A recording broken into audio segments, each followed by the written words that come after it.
दोस्तों, नमस्ते, प्रणाम। हम सुमन गुप्ता अपने यूट्यूब चैनल पर आप सभी का स्वागत करती हूँ। सुमन गुप्ता स्टूडियो में आप सभी का स्वागत है। आप सभी के बीच में एक बहुत ही प्यारा सोहर उठान गीत लाए हूँ। आप लोग सुनिएगा सभी बहन। अच्छा लगेगा तो कमेंट बॉक्स में ज़रूर बताइएगा।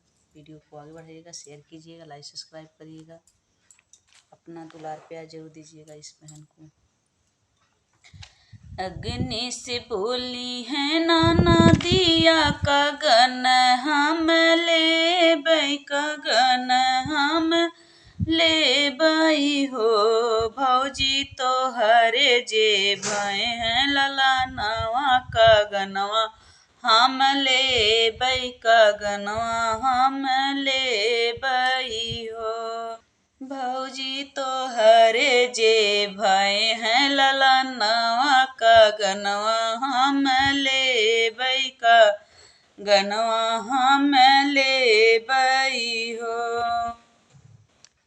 भीतरे से बोली भौजैया ससुर सुनी लेहु, ससुर सुनी लेहु हो। ससुर देई देता अपन बैलवा, कगनवा नाही देबई, कगनवा नाही देबई हो। ससुर सुनी लेता ससुर देई देता अपन बैलवा, कगनवा नाही देबई, कगनवा नाही देबई हो।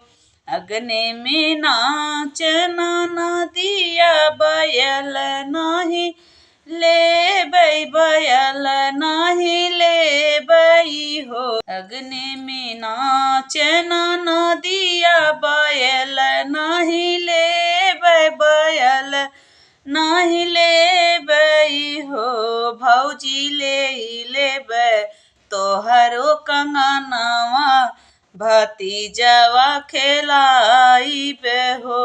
भौजी ले बई तोहरो कंगनवा, भतीजवा हम खेलाई बे हो। भीतरे से बोली भौजैया सुनी जेठ जी सुनी लेहु हो। जेठ देई नाही देता अपन ही घोड़वा, कंगनवा नाही देबई हो। जेठ देई ना देता अपन कंगना, घोड़वा कंगनवा नाही देबई हो। भीतरे से बोली भीतरे से निकरी भौजैया, कगन देई फेंकई, कगन देई फेंकई हो। ननदी ले तू हमरो कगनवा, अपने घर जातियु, अपने घर जातियु हो।